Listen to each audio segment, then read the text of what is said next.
네, 반갑습니다. 바른교회 장승재 목사입니다. 오늘 하나님의 말씀의 제목은 영광을 맛보려면 인내의 시간이 필요합니다 라는 제목으로 말씀 나누도록 하겠습니다. 다윗은 무엇을 하든지 성공했습니다. 하나님이 그와 함께 하시며 복을 주셨기 때문이라는 것이 사무엘상 하의 저자의 설명입니다. 다윗이 엄청난 축복을 받게 된 것은 의심의 여지 없이 먼저 그가 하나님의 마음에 합한 자였기 때문임을 사무엘서가 강조하고 있다는 것이죠. 그러나 우리는 하나님이 다윗에게 복을 주신 것에 대해서 균형 잡힌 시각을 가져야 한다는 겁니다. 이 순간 하나님의 큰 축복을 누리고 있는 다윗도 이 시대를 맞기 전에는 참으로 많은 역경과 고난의 시간들을 지나야 했다라는 겁니다. 사울에게 쫓기며 몇 번이나 생명을 위협받았습니다. 한 번은 미친 사람 행세를 해서 겨우 위기를 모면하기도 했습니다.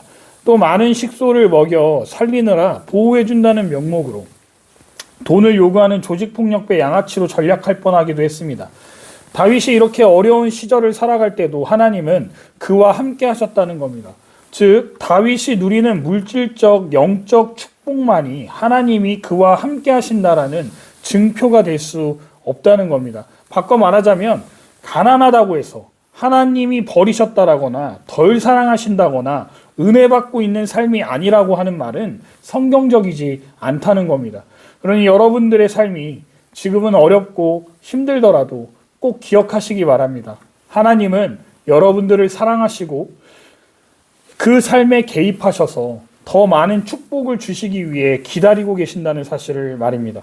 다윗은 이제 명실상부한 왕이 되었습니다. 왕정이 시작되었다는 것은 왕위의 세습 체제가 시작되었다는 뜻도 됩니다. 다윗이 왕이 된 후에 이스라엘은 여러 방면에서 눈부신 발전을 거듭해 나가기 시작함을 알 수 있는데요. 나라의 발전은 또한 다윗 개인의 번영이기도 합니다. 이제 왕자들 가운데 누가 왕위를 이어받을지가 점점 더 중요한 문제가 되고 있다는 것을 알 수 있습니다. 그런 뜻에서 저자는 다윗의 자녀들 목록을 제공하는데요. 다윗은 하나님과 이스라엘 사이에서 본인의 역할이 무엇인지 잘 아는 사람이었습니다. 그러나 삶 속에서는 이 사명의식이 잘 지켜지지 않고 있음을 보게 됩니다. 저자는 여기서 다윗이 예루살렘에서 얻은 자식들의 목록을 제시함으로써 다시 한번 다윗의 번영이라는 주제를 확인하게 합니다. 이곳에 언급된 아들은 다윗이 헤브론에서 낳은 아들보다 5명이나 더 많음을 알게 됩니다. 다윗은 하나님의 축복 아래 생육하고 번성한 겁니다. 다윗 당시에는 많은 자녀를 두는 것이 번영의 증거였습니다. 그러나 이 목록은 다윗이 안고 있는 위험에 대한 경고이기도 하다는 겁니다. 많은 아내와 자식들을 거느리는 것은 하나님이 원하시는 삶이 아니었기 때문입니다. 즉 다윗은 다른 나라의 왕들과 별반 다를 것 없이 첩들을 취했다는 것을 보여주고 있기 때문입니다. 이 맞소라 본문을 보면 첩은 일종의 노예였다라고 나옵니다. 아이를 낳을 수 있었지만 아내로서 법적 권한을 누리지는 못했다는 겁니다.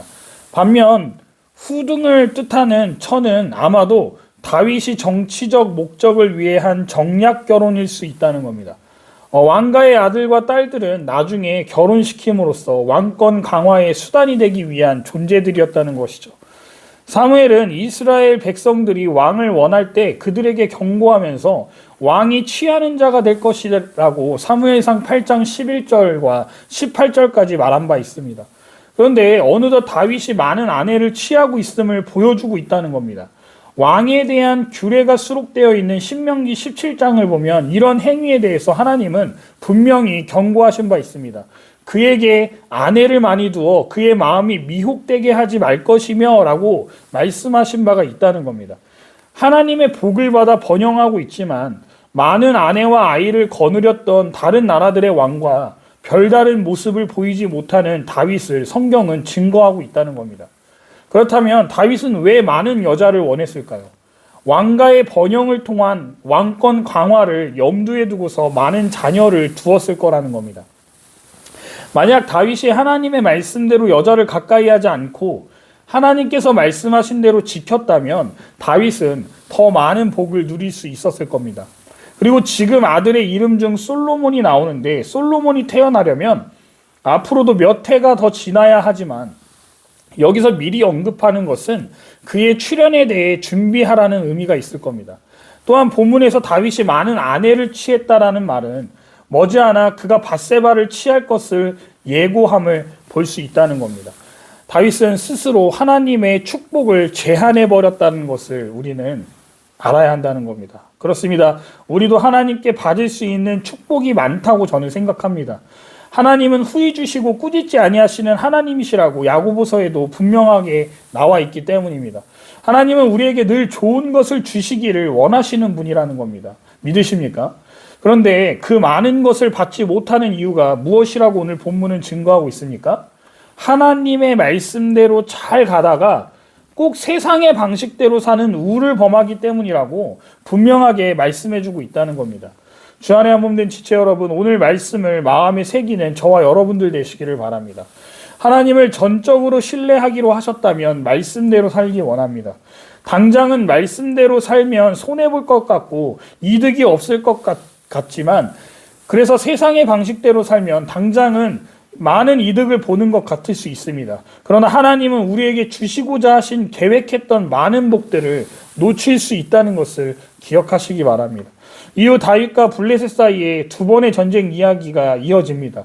블레셋 사람들이 다윗을 치기로 마음먹은 것은 두 가지 이유라고 생각해 볼 수 있을 것 같습니다. 첫 번째는 자기들을 배신하고 이스라엘이 왕이 되었다는 소식에 르바임 골짜기에 가득할 정도의 큰 군사를 끌고 왔다라고 말하고 있습니다. 두 번째 이유는 다윗이 유다의 왕이 되어서 헤브론에 머물면서 이스보셋의 군대와 싸울 때는 잘한다며 동족살상을 지켜보고 즐기던 차였는데, 그런데 다윗이 통일 왕국의 왕이 되었다라고 하니 아마 위기감을 느낀 겁니다.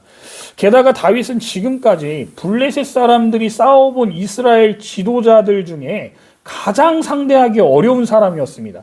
그들은 다윗을 한 번도 이겨본 적이 없단 말입니다. 게다가 다윗이 왕이 되자마자 이스라엘이 400여 년 동안 정복하지 못했던 예루살렘을 정복했다는 사실은 블레셋 사람들을 더욱더 긴장시키기에 충분했다라는 것이죠. 그렇기 때문에 블레셋 사람들은 다윗이 더 커지기 전에 순을 잘라야 한다는 각오로 침략해 온 것이라 할 수 있습니다. 블레셋 사람들은 르바임 골짜기로 진군해 왔다고 18절에 나오는데, 이 르바임 골짜기는 예루살렘의 남서쪽에 위치해 있었는데요, 베냐민 지파와 유다 지파의 접경지대에 있었습니다.